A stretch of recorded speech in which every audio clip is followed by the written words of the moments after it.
Boa noite aí a todos, para quem vai estar online, quem vai estar assistindo depois, porque essa live vai ser gravada. Então, hoje, live sobre protocolos e atendimento, boas práticas em atendimento de saúde. Tá? É uma live que ela é para todas as áreas de saúde. Tudo bom, né, ator? Tudo bom? Muito boa noite, Omar. Boa Muito boa noite. noite, pessoal. Como estão as coisas? Tudo bem? Sexta-feira aí, né? Como é que estão as coisas aí? Muito frio aí na tua área aqui. Aqui tão frio danado.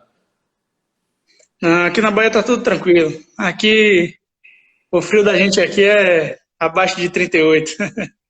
Pessoal, funciona da seguinte maneira nossas lives. Eu tenho aqui algumas perguntas que eu vou estar fazendo para o enfermeiro Neto e ao longo das perguntas que ele vai respondendo e tal, se vocês tiverem alguma pergunta, vocês podem estar fazendo, tá bom? Tudo bem, Aparecida? Boa noite. Pessoal, vai chegando e a gente tem assim muita informação para passar. A nossa live é de no máximo 60 minutos, a live pelo Instagram.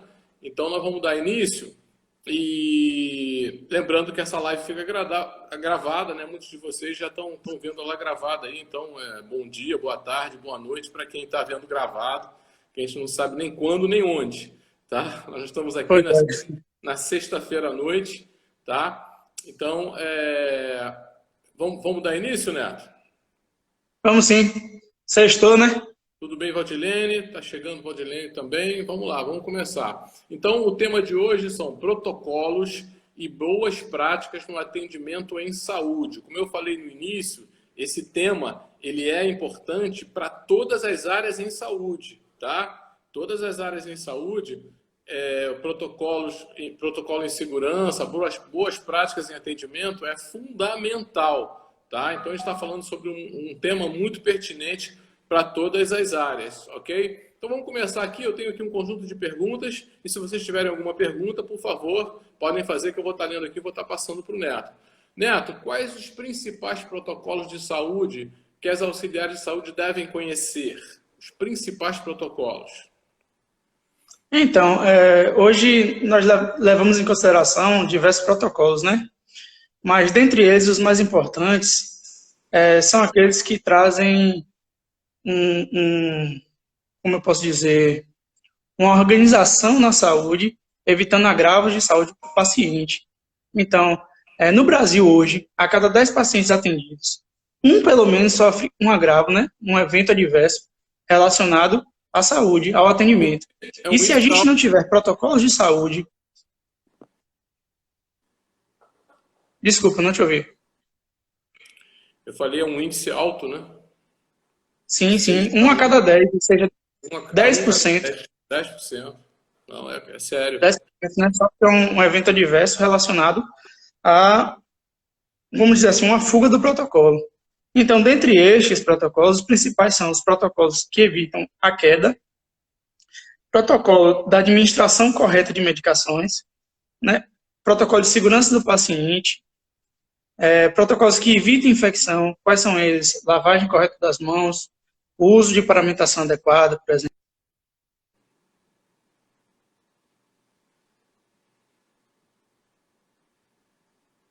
Não sei se eu perdi o Neto aqui. Neto, opa, voltou. Deu uma travada aí. Vocês conseguiram ouvir? Quer que eu repita? Você estava falando sobre a lavagem das mãos, então tudo que é necessário. Aí cortou. Sim, é isso. Protocolo de saúde é tudo que evite agravos para o paciente. São práticas, né, que evitam agravos para o paciente. Quando a gente fala em protocolo de saúde, é tudo aquilo que é normatizado de uma forma que faça da mesma forma em todos os locais, para que a gente possa ter uma padronização do atendimento de saúde. Então, ela vai evitar um agravo de saúde dos pacientes. Perfeito, perfeito.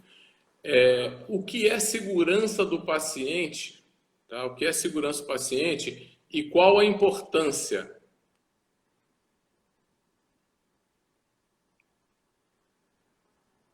Tá cortando a conexão.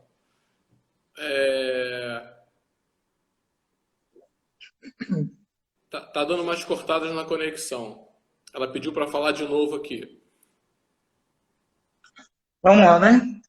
A gente já teve esse problema, a gente sabe que ao vivo é isso mesmo Ao aí. vivo, né? Ao vivo, live foi feito para dar problema, né? É o que falam aí. Mas vamos lá. A gente enfrenta aí. Vamos Então, lá. ó, eu vou tentar voltar do começo para a gente concluir o raciocínio. Eu falei, né, que Perfeito. de cada 10 pacientes, um sofre um agravo de saúde. E o que é que vem a ser os protocolos? Os protocolos são padronizações para que ocorra, para que seja feito as coisas da mesma forma em todos os locais, evitando agravos em saúde. Por quê? Porque todo protocolo ele é feito a partir de estudo. E o estudo ele depende de algumas situações que garantam com que venham a nos trazer um protocolo que vai determinar como deve ser feito cada coisa, né? Então, a partir daí, nós vamos entender que precisam ser tomadas algumas medidas adequadas para evitar agravos. E estes são os protocolos de saúde que nós utilizamos atualmente, que são aqueles que eu Perfeito, falei, né? perfeito. É da administração correta de medicação, higiene das mãos, protocolo de paramentação, né? Hoje, com o advento do Covid, a gente tem que estar se cuidando mais, tem que estar se paramentando, se protegendo, né? Uso de máscara, a máscara correta, uso de luvas, evitar o contato, né? Com secreções, com fluidos. Então, os protocolos eles são Perfeito. baseados em situações que evitem complicações, tanto para o paciente como muitas vezes para o profissional também. O que seria paramentação aí? Para a gente falar para elas aí. Paramentação é a utilização de equipamentos de proteção individual e coletiva da forma adequada. O que a gente entende como paramentação? Óculos de proteção, máscara, luva, os aventais, né, impermeáveis que evitam o contato com secreção diretamente, para quem está lidando diretamente com os pacientes, por exemplo. Isso são exemplos de paramentações. Per- Perfeito, perfeito. O que é a segurança do paciente e qual a sua importância? Então, a segurança do paciente é um protocolo também. Ele foi criado pelo Ministério da Saúde, né, para garantir, evitar, né, evitar danos ao paciente a partir de protocolos que garantam a identificação adequada do paciente, a identificação do procedimento que esse paciente vai passar, entendeu? É, a adequação das normas de atendimento do paciente. Isso vem a ser a segurança do paciente. Segurança do paciente é tudo que garanta que esse paciente não vai sofrer agravos por falta de informação, por falta de entendimento, por falta de protocolo. Perfeito, perfeito. Vamos falar então sobre essa questão de biossegurança, né? A importância da lavagem, por exemplo, das mãos, né? O que representa a lavagem das mãos aí, o Neto? Então, o Mário, pessoal, lavagem das mãos é o principal, é o que a gente tem de principal de protocolo para o cuidado do paciente e para o cuidado nosso também, né? Porque quando a gente fala na lavagem das mãos, a gente está evitando a contaminação do paciente, mas também a gente evita a nossa própria contaminação a partir do momento que nós fazemos algum atendimento e a gente entra em contato com algum fluido, alguma secreção, a lavagem das mãos, ela evita o que a gente chama de infecção cruzada. O que vem a ser infecção cruzada? É levar a infecção de um determinado local para outro. Quando você entra em contato com alguma superfície contaminada, por exemplo, e vai ter o contato com o paciente, quando você faz a lavagem correta das mãos, antes do contato com o paciente, nós garantimos que não exista uma contaminação, uma infecção. Mel Verônica, né? Melca Verônica, perguntou aqui, na farmácia também se utiliza esses protocolos? Com toda certeza, meu. Quando a gente fala em estar se protegendo, em estar utilizando o protocolo de lavagem das mãos, isso hoje é aplicado em todo o ambiente, até mesmo no nosso próprio domicílio, a gente utiliza a lavagem das mãos como um meio de evitar infecção. Quando você chega no trabalho, por exemplo, atendente de farmácia, a primeira coisa que deve ser feita é a lavagem das mãos. Evitar o que você tá trazendo da rua entre para o seu ambiente de trabalho. Antes de você entregar algo para uma outra pessoa, uma pessoa que veio fazer as compras na farmácia. Você faz a lavagem das mãos ou a higienização das mãos com álcool gel, garantindo assim evitar que a infecção seja levada àquela pessoa que está indo ali no seu ambiente comprar alguma coisa, comprar uma medicação, por exemplo. Então, sim, na farmácia também se utiliza esse protocolo de lavagem das mãos, por exemplo, como os demais protocolos, sim. Todos os outros demais protocolos se aplicam a todos os ambientes, não só o ambiente hospitalar. Perfeito, perfeito. E existe uma forma correta aí para lavagem das mãos? A gente tem visto muito assim uma comunicação muito grande com relação a isso. O que você poderia falar com relação à lavagem correta das mãos, né? A forma correta de lavar as mãos? Existem vários vídeos na internet hoje que explicam detalhadamente como é feita a lavagem das mãos. Mas para o entendimento, basicamente a lavagem das mãos ela abrange todos os pontos críticos das mãos onde pode ter sujidade. O que é que vem a ser esses pontos críticos? A parte entre os dedos, né? A parte entre os dedos. A unha, a parte da unha, a unha tem que ser muito bem limpa, porque é um lugar que carrega muita sujeira. O punho, que é uma parte que a gente muitas vezes menospreza bastante, mas ela entra em contato diretamente com o paciente, entra em contato com as coisas, então precisa ser feita essa lavagem.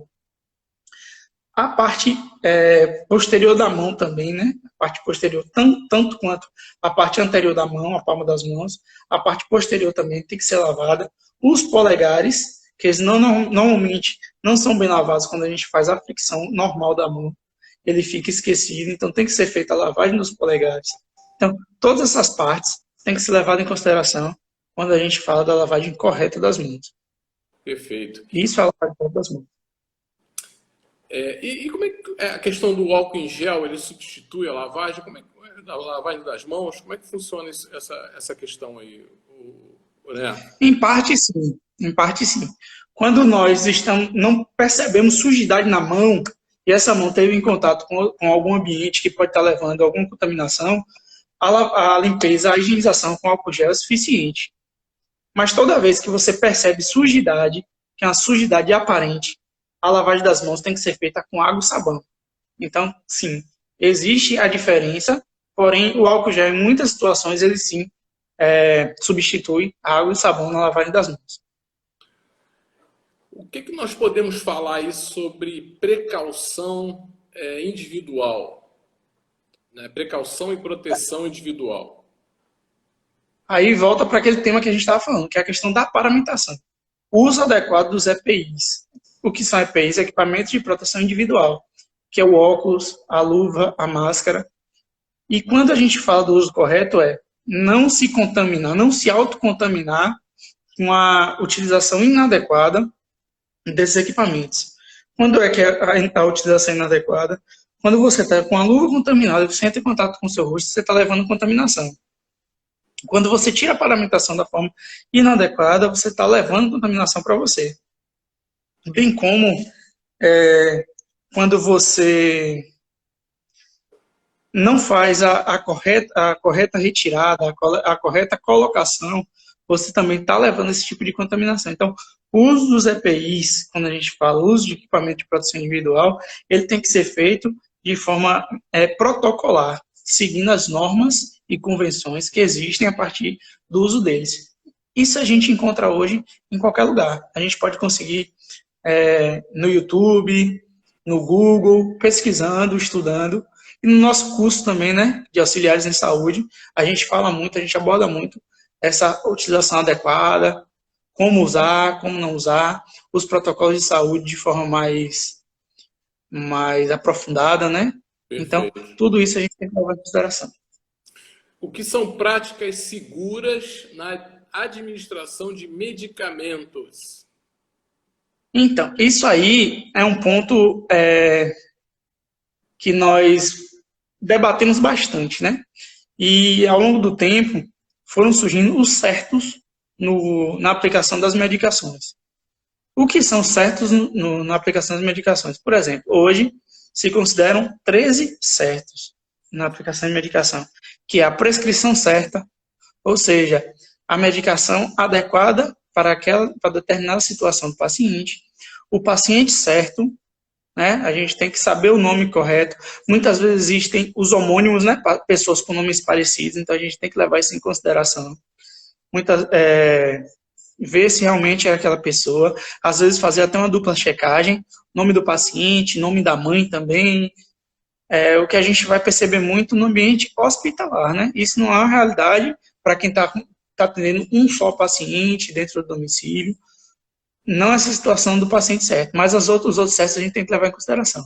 Medicamento certo, tem muita medicação parecida, com nome parecido, então isso tem que ser levado em consideração. A validade da medicação, a forma e apresentação. Tem medicações, a gente tem que saber diferenciar cápsulas de comprimidos, tá? Por exemplo, medicação de uso intramuscular, medicação de uso intravenoso, isso para o ambiente hospitalar. A dose certa, principalmente quando se trata de crianças e pessoas de baixo peso, que muitas vezes a dose ela é baseada no peso, então a gente tem que saber que a dose é compatível com aquela necessidade do paciente. A compatibilidade certa, é o que eu estava falando, né? A via a medicação correta para aquela determinada via de administração.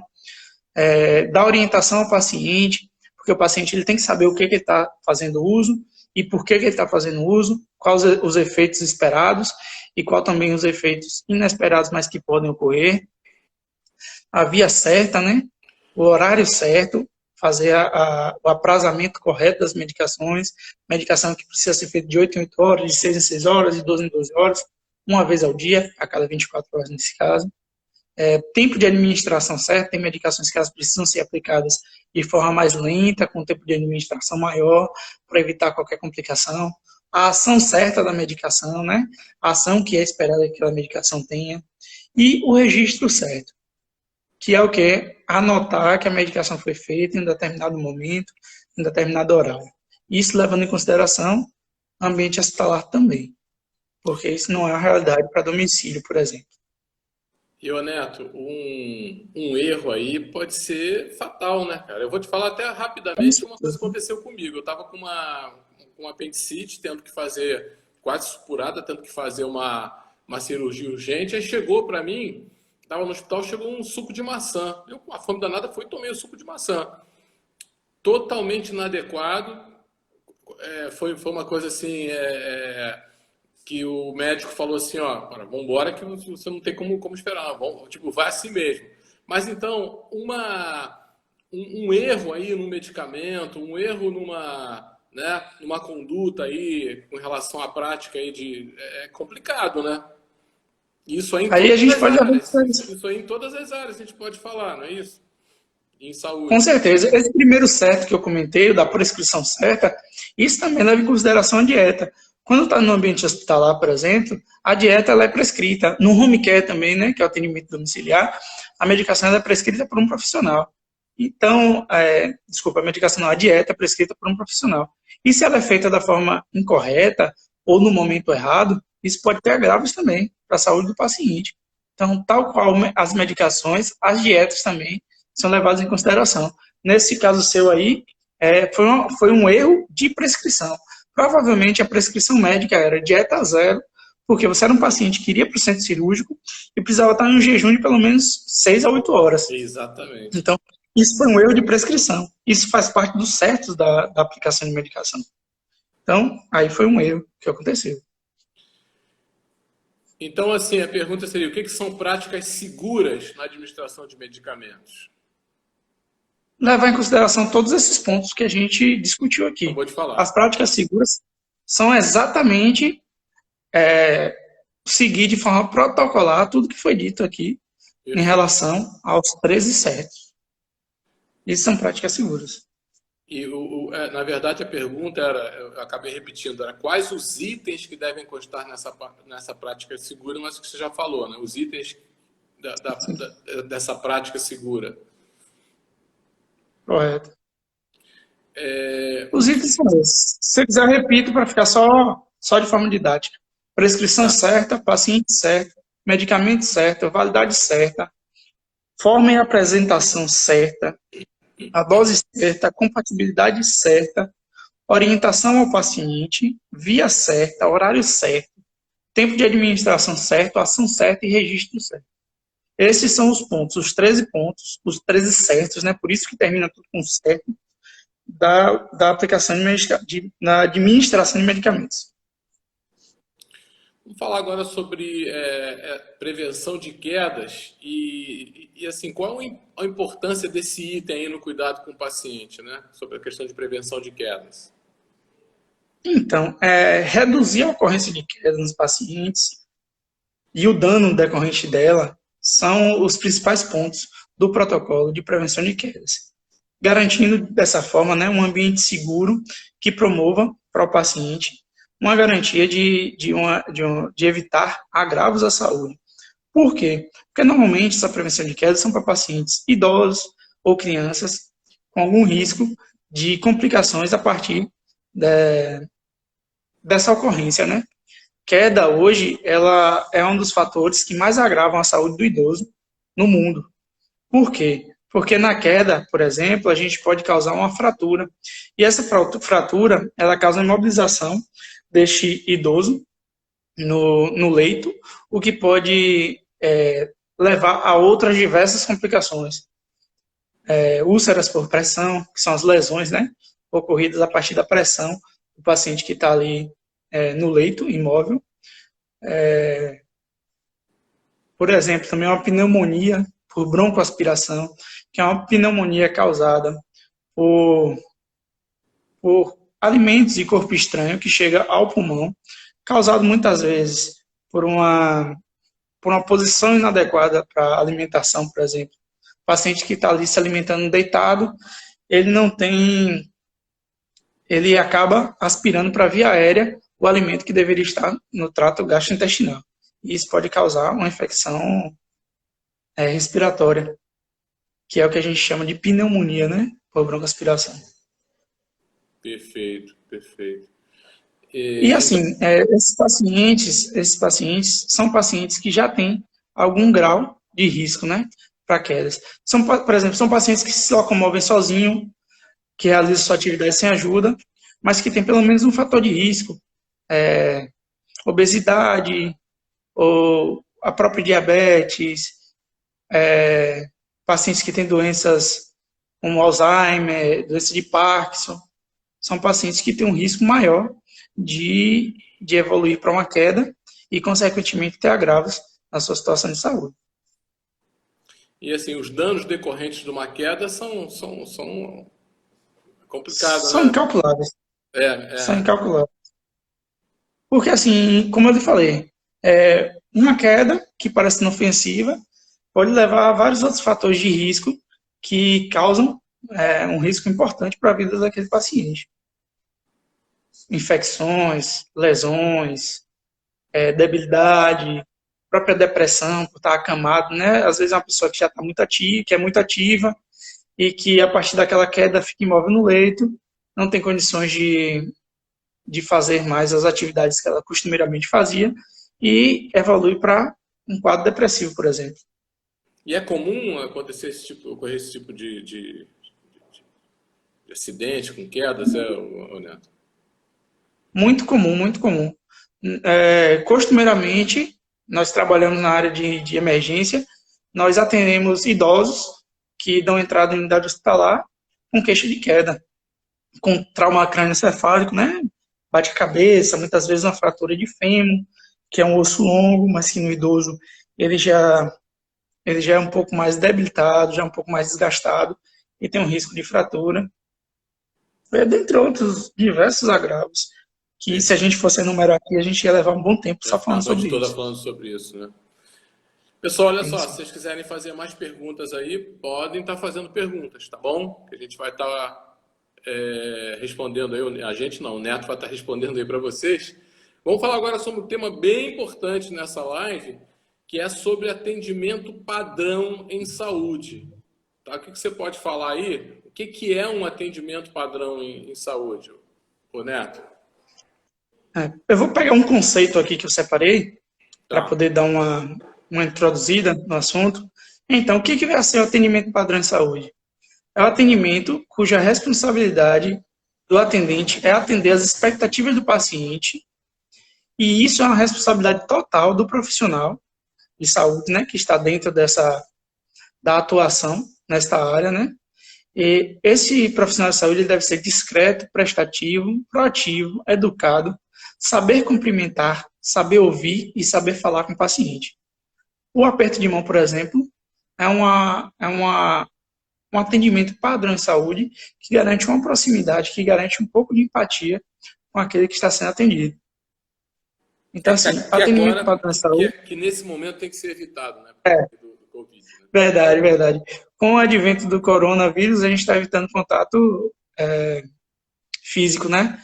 Mas, assim, o cumprimento em si, cumprimentar o paciente, já vem a ser uma boa prática de atendimento padrão em saúde. Um bom dia, uma boa tarde, uma boa noite, um tudo bem. Isso, Simpatia, né?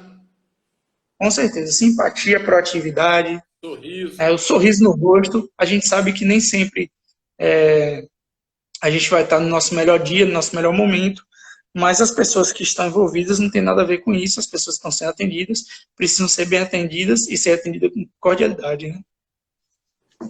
Perfeito. E a gente está falando sobre isso, isso aí tem muito a ver com humanização, né? Sim. Humanização no atendimento, né? Com cuidado, né? O que você pode falar aí sobre essa parte aí de humanização, Neto? Humanização em saúde nada mais é do que empatia. Saber se colocar no lugar do outro, entender as dificuldades que aquela pessoa pode estar passando, entender que muitas vezes a pessoa que está do outro lado ali, ela está passando por problemas de saúde, problemas familiares, muitas vezes é uma pessoa que era responsável por, por prover, né, a casa, por trazer renda, e hoje está tendo gastos, está tendo muita dificuldade em poder trazer proventos para sua família, e é uma pessoa que está passando por uma dificuldade muito grande. Então, humanizar é entender as dificuldades que o outro está passando e tentar minimizar, ou, falando melhor, tentar trazer um pouco de felicidade naquele momento tão complicado que a pessoa está passando. Então, humanizar é trazer um pouco de humanidade, é trazer um pouco de carinho, trazer um pouco de atenção, trazer um pouco de cuidado para aquela pessoa que está do outro lado precisando de um atendimento, de um carinho naquele momento, de um cuidado naquele momento. É bem interessante o Neto está falando sobre isso, que é especializado na parte hospitalar e home care, e nós estávamos fazendo uma live na área de auxiliar de dentista, falando sobre humanização e falando sobre a mesma coisa, né? Quer dizer, sobre as mesmas características que são necessárias para quem trabalha nessa área de saúde, né? Bem bacana isso. Então, assim, quais as habilidades que um auxiliar de saúde precisa ter? Olha, é muito importante isso também. Um auxiliar de saúde ele precisa ter muita inteligência emocional, saber lidar com as emoções tanto dele quanto do outro, saber ouvir, saber entender as situações, saber o momento de falar, né? Saber o momento de participar das situações, saber até onde ele pode ir, saber os limites também, saber respeitar esses limites e ter muito cuidado com aquilo que ele está falando e com aquilo que ele está passando para o outro. Então, assim, é um profissional que tem que ter um feeling muito, muito bem alinhado, sabe? Ele tem que estar muito próximo do paciente, entendendo as suas dificuldades, entendendo as coisas pelas quais ele pode estar passando e também tentando, né, levar da melhor forma possível a sua visão de mundo, fazendo com que a pessoa possa, como eu posso dizer, que a pessoa possa se sentir à vontade, se sentir completo naquele momento de atendimento. Então, Se sentir cuidada, né? Se sentir segura, sim, não é? o o cuidador de saúde ele tem essa responsabilidade de atender de forma com que a pessoa se sinta à vontade naquele ambiente. Então, assim, por exemplo, uma pessoa que faz o atendimento de home care. Eu falo muito de home care porque é muito minha realidade, né? Então, assim, eu trabalhei durante um bom período com home care, então eu posso falar melhor. Aquela pessoa que está dentro de um domicílio, sendo atendida, ela precisa que seja entendido as suas necessidades e as suas prioridades. É uma pessoa que muitas vezes cuidou de plantas a vida toda, tem uma casa florida, um jardim organizado, então ela precisa visualizar aquilo durante todo o tempo. E para isso, se ela tem um cuidador no seu domicílio, o cuidador tem que ter esse feeling de entender que levar aquela pessoa até o jardim para observar o jardim, o cuidado que o jardim está tendo, aquilo é um momento de satisfação, um momento de. Como é que eu posso dizer? Um momento de que a pessoa se sente mais completa, a pessoa se sente mais à vontade, a pessoa se sente mais resolvida, mais bem resolvida. Então, quando se fala em cuidador, o cuidador ele tem que pensar em todos esses fatores, não só na questão de saúde e doença, mas na questão do bem-estar, de modo geral. Eu acho que você, em todas essas áreas de saúde, eu acho que você está falando uma coisa muito legal, porque assim, você entender quais são os hábitos da pessoa, o que aquela pessoa, o que ela gosta, né? Então, assim, de você poder ter uma familiaridade com ela, e aí a gente volta na questão dela estar se sentindo segura, né? E outra coisa também, que em outros ramos de saúde, não só esse de home care que você está falando, mas também que em outros ramos também é importante. Até como perguntou ali para uma atendente de farmácia, às vezes você tem que escutar, às vezes a pessoa vai lá, ela está com uma enfermidade, ela está comprando um remédio para alguma coisa que é séria, então ela precisa de ser ouvida, né? Ela precisa né, de se sentir protegida mesmo, segura, né? É isso, né? Estou falando Muitas alguma vezes é uma pessoa coisa. que Eu tenho conversado tanto assim, com especialistas de saúde, então a gente já vai, né? Mas é você isso. está quase um especialista, você está quase especialista. Daqui a pouco eu vou ficar especialista. Você está tudo muito pertinente que você está falando. É, quando as pessoas às vezes vão a um ambiente, por exemplo, uma farmácia comprar uma medicação, ela quer contar a sua história, ela quer contar o que está acontecendo na vida dela, ela quer ser ouvida. Muitas vezes é uma pessoa que não consegue ser ouvida dentro de casa, que não consegue ser mais ouvida por seus familiares. Às vezes é uma pessoa que, para algumas pessoas da família, está se tornando um peso, ou ela se sente assim. Tá? E quando isso acontece, a pessoa ela não está à vontade. E quando você para ouvir, você dá atenção, você se interessa por aquela situação, você está causando bem-estar. Então, cuidador de saúde não é só aquele que está diretamente ligado ao cuidado.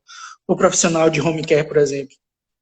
Um atendente de farmácia, um auxiliar de consultório odontológico que ouve aquela pessoa, que ajuda, que contribui um pouco. São pessoas que estão ali, só em ouvir, muitas vezes, você está trazendo para aquela pessoa um bem-estar imenso, um bem-estar gigantesco, que ajuda muito no processo de cura daquela pessoa. Então, assim, isso tudo tem que ser levado em consideração. Não só o que acontece no sentido de cuidado da saúde, diretamente falando, mas os cuidados indiretos da saúde, às vezes, têm importância tanto qual, ou às vezes muito Uma vez maior do maior. que aquele que está fazendo um atendimento direto. Com certeza. Neto, vamos falar um É a pouco questão da agora, humanização, né? assim, vamos falar um pouquinho sobre a parte de boas práticas, então, e como se vestir, né? O que precisa de levar em consideração na hora de escolher uma roupa, a roupa certa, né? A gente está falando sobre a questão, né, das palavras certas com os pacientes, né? Então, essas boas práticas em saúde aí, das auxiliares de saúde aí, que você pode falar sobre isso. Então, eu sou uma pessoa muito extrovertida. Eu costumo ser muito brincalhão, ser muito parceiro, mas tudo isso tem que ser levado muito em consideração. Existe momento para tudo. Existe momento para brincadeira, existe momento para falar sério, existe momento para acolher mais, existe momento para ser mais sério, mais duro em algumas situações. Por exemplo, situações onde ocorram um desvio das boas práticas, e isso mesmo em relação a um familiar de um paciente, isso em relação a um outro profissional que faz parte do cuidado daquele paciente, de uma cuidadora, de um membro da família, de um membro da casa, um secretário do lar, né, que auxilia ali. Muitas vezes você precisa ser duro. Muitas vezes a pessoa ela quer um momento de descontração. Então, você precisa brincar um pouco, você precisa sorrir, você precisa fazer a pessoa sorrir em alguns momentos. Isso faz parte das boas práticas. Mas também ser sério no momento que precisa ser sério, saber conversar, dar atenção, saber ouvir bastante. A gente tem dois ouvidos e uma boca, né? Eu costumo dizer isso. Se a gente tem dois ouvidos e uma boca, é porque a gente precisa ouvir mais e falar menos. Então, sempre ter isso na mente, sempre levar isso em consideração, né? Em relação à roupa, né? Saber se vestir. O que é saber se vestir? Não é vestir a roupa da moda, não é vestir a roupa mais interessante, mais bonita que você tem no armário. É vestir uma roupa que seja confortável para as pessoas que estão vendo. Lembrando que você não está indo para uma festa, você está indo para o seu trabalho. E quando você vai para o seu trabalho, você precisa estar vestido de acordo com o que o trabalho, necessita.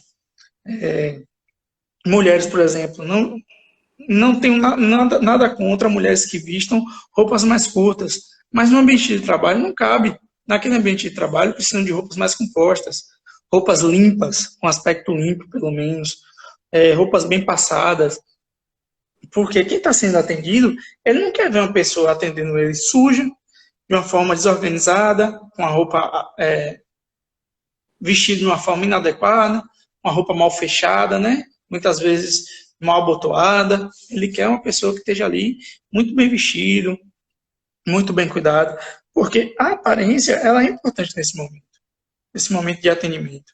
Até para você se sentir seguro com a pessoa que está do outro lado. Como é que você vai se sentir seguro em falar de práticas de higiene com uma pessoa que não está bem vestida, com uma pessoa que está suja naquele momento?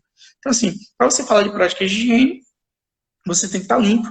Como é que você é um profissional de saúde que trabalha e precisa seguir protocolos de higiene, de higienização, e você está com roupa suja?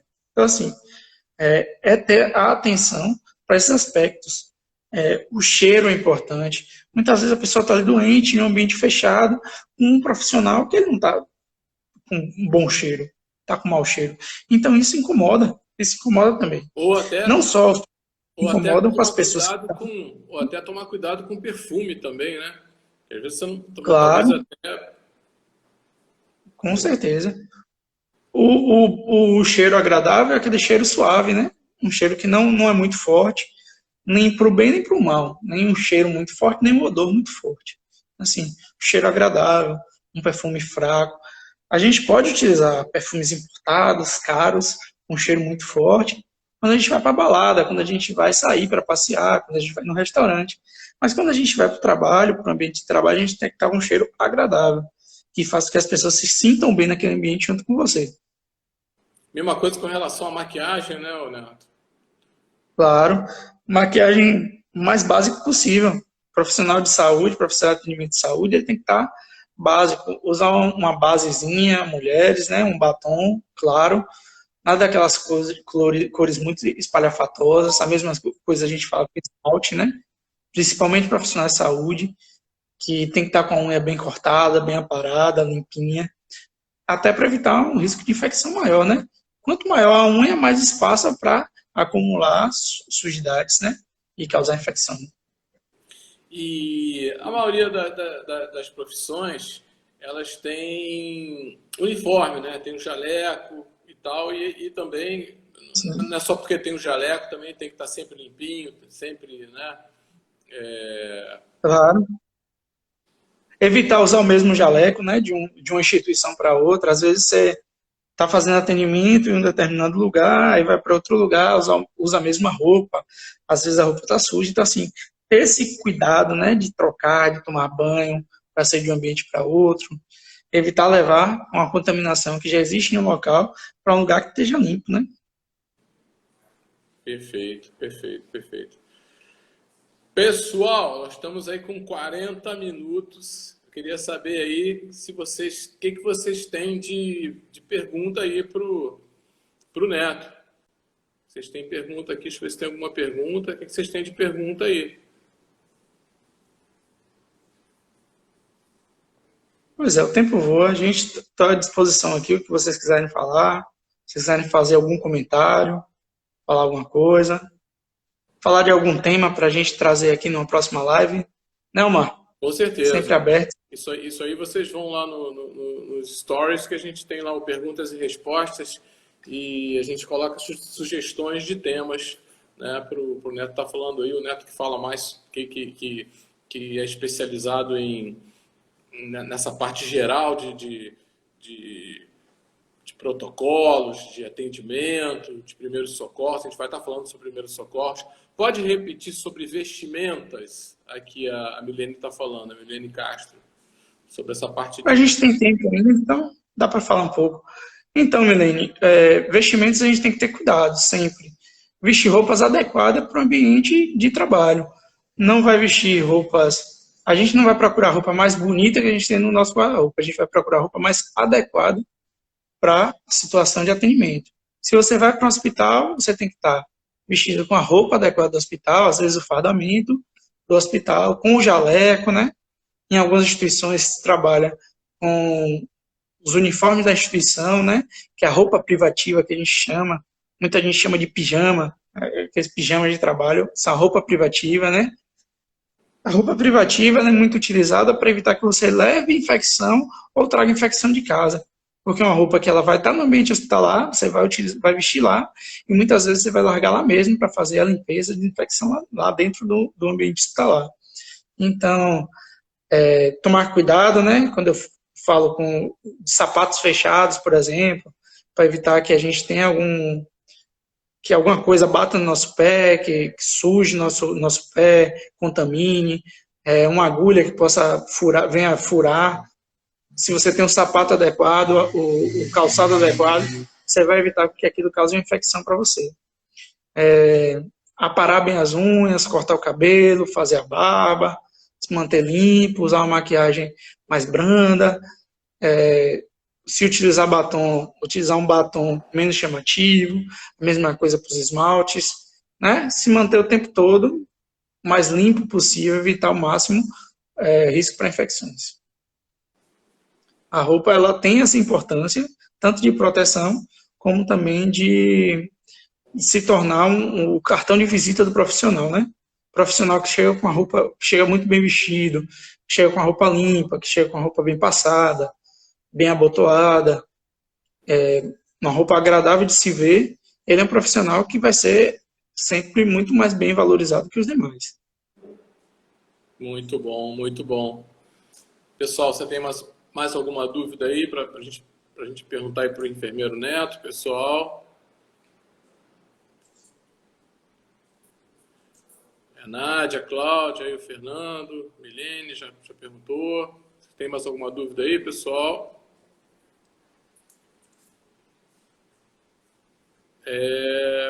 Pode repetir sobre vestimenta, já foi. A Milene aqui está pedindo obrigado, tranquilo, Milene. Pessoal, então acho que a gente, né, nós falamos aí sobre boas práticas, falamos sobre atendimento, falamos sobre protocolo. Obviamente que esses temas são temas bem amplos, né? Então a gente vai estar tendo oportunidade aí de estar fazendo mais lives aí sobre esse tema, tá? Então eu queria aí agradecer muito ao enfermeiro Neto, que ele desse aí uma palavra aí para as auxiliares aí que estão começando aí nessa profissão, né? Que escolheram aí a sua área em saúde. O que você pode aí tá falando para elas aí, o enfermeiro Neto?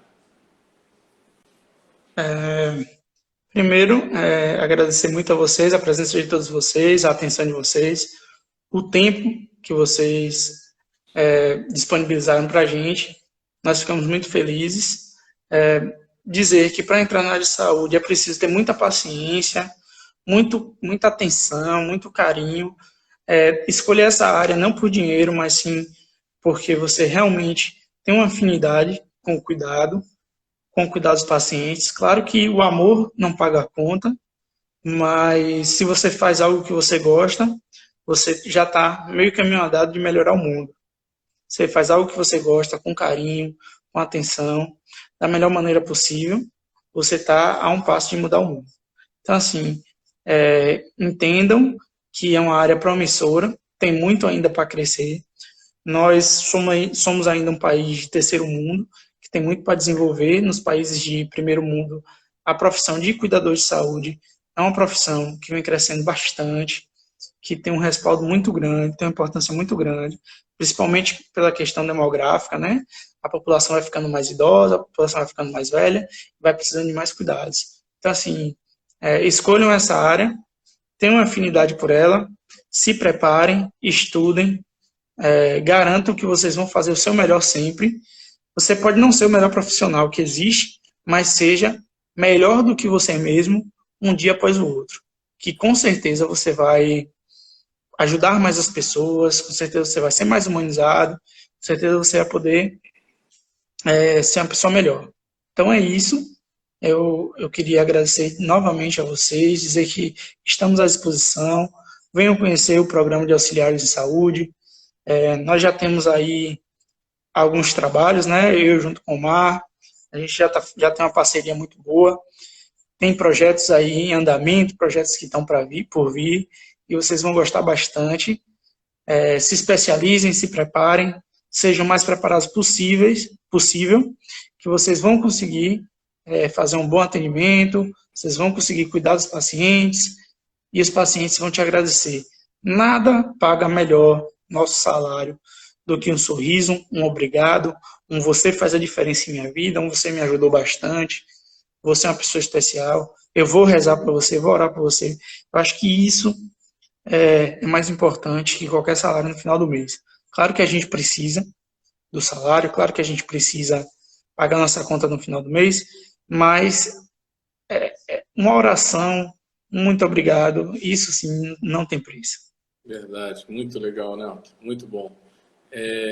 Então, o Programa Nacional de Auxiliares de Saúde é um programa de estágio e, assim, olha o quanto é importante vocês estarem bem preparadas para o estágio, porque a oportunidade de estágio, vocês estão escolhendo aí as suas áreas, algumas já escolheram, a gente vai ter até a oportunidade, porque ao longo até o dia da seleção, que vai ser o dia 24, vocês vão ter muita informação e a gente vai ter a possibilidade de vocês até poderem trocar de área, tá? Mas olha o quanto que é importante vocês estarem se munindo de informações, tendo essa proatividade, ela começa agora, pessoal, tá? Então, parabéns para vocês que estão aí nessa sexta-feira à noite, aí junto com a gente, e quem está assistindo depois também, tá?